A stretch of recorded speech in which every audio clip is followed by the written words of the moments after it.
कांग्रेस नेता पंकज सिंह ने विश्वविद्यालय अनुदान आयोग यानी यूजीसी के प्रस्तावित कानून को लेकर कड़ी प्रतिक्रिया दी है। उन्होंने कहा कि यह कानून केवल सामान्य वर्ग के लिए नहीं बल्कि पूरे देश के लिए एक काला और विभाजनकारी कानून है। पंकज सिंह ने आरोप लगाया है कि इस तरह के प्रावधानों से समाज में असंतोष बढ़ेगा और देश में विद्रोह जैसी स्थिति पैदा हो सकती है।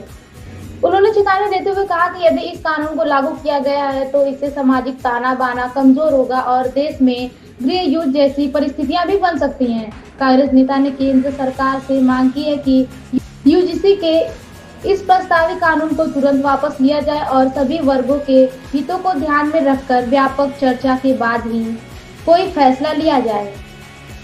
वर्ग जो है उसको शंका है इस जो कानून। देखिए, यूजीसी कानून समान वर्ग के लिए नहीं, पूरे देश के लिए काला कानून है। समान वर्ग तो जो प्रताड़ित होगा ही। इससे समाज और में जो दुर्व्यवस्था फैलेगी, जो समाज में कुरीतियां फैलेंगी, जो समाज में विध्वंसता फैलेगी, जो समाज में लड़ाई झगड़े का पनपन उठनेगा, ये यूजीसी वो काला कानून है जो भारतीय जनता पार्टी ला करके भारत में विद्रोह और गृह युद्ध की तैयारी कर रही है। क्या लगता है कि जैसे ये यूजीसी जो है स्पेशली क्या किस लिए बना? देखिए, यूजीसी जो है, जो बनाया है उन्होंने, वो जिस तरह बनाया है कि वो केवल समाज को विभेदित करे, समाज के वर्गों को विभेदित करे, दलित को विभेदित करे, बैकवर्ड को विभेदित करे, अति दलित को विभेदित करे, तो सवर्ण को विभेदित करे। तो ये भारतीय जनता पार्टी पूरी तरह से सवर्ण विरोधी, देश विरोधी ताकतों से मिल करके पूरे देश को खत्म करना चाहती है। निम्न वर्ग के जो SC ST लोग आते हैं उनको ये लग रहा है कि ये बढ़िया था। देखिए, उनको ये अभी लग रहा है, लेकिन आने वाले समय में ये पूरे देश में गृह युद्ध का कारण बन जाएगा और भारतीय जनता पार्टी यही चाहती है कि देश में गृह युद्ध हो।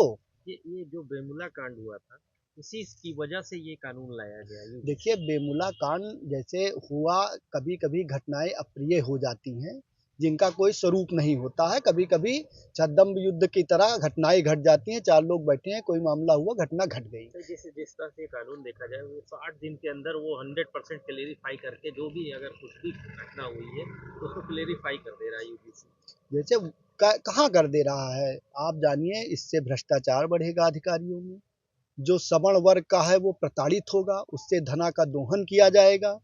यही सरकार की मंशा है, धनों को लूटो सवर्ण से, इधर उधर करो और गृह युद्ध की पूरी तैयारी करो। कहीं ना कहीं ऐसा नहीं लगता कि आपको जैसे कि यूजीसी में ये जो श्रोण जो बट रहे हैं तो इनके लिए कुछ ऐसा कुछ लिया जाए जैसे इनकी जांच जो चल रही है जांचों में आए तो भी कार्रवाई हो अन्यथा ना हो। हाँ, तो बिल्कुल तो मानिए। क्या आप इसको लगता है कि इसको कुछ इसमें बदलाव नहीं, होना इस चाहिए? कानून को बदलाव नहीं बल्कि खत्म कर देना चाहिए, जिससे समाज, मैं ये कहता हूँ, दलित समाज को पूरी सुविधा दी जाए, बैकवर्ड समाज को पूरी सुविधा दी जाए, लेकिन जो उस लायक हो।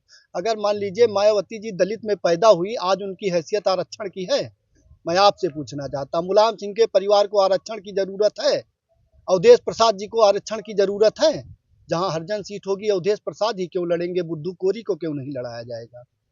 तो आरक्षण और यूजीसी दोनों का लाभ जो उनके पदों पर बैठे हुए लोग हैं वही प्राप्त करते हैं। नीचे का दलित और ओबीसी फिर पीछे रह जाता है।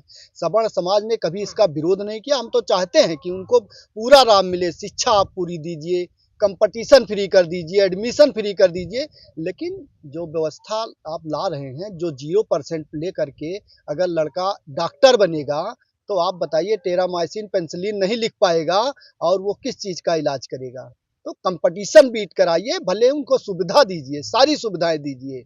हम ये नहीं कहते उनकी फीस फ्री कर दीजिए, उनको सारी, लेकिन कंपटीशन का जो एक है, हम 100% ला करके कुछ नहीं करेंगे, वो 0 कॉपी में जो है डॉक्टर हो जाएंगे। तो आप बताइए, एक बार मुलायम सिंह जब बीमार हुए तो उन्होंने क्यों कहा कि आरक्षण के डॉक्टर हमारा इलाज नहीं करेंगे? रातों रात पूरी टीम बदल दी गई अस्पताल की। सरकार पूरे समाज को और स्वास्थ्य से और सारी चीजों से खिलवाड़ करने में जुटी हुई है।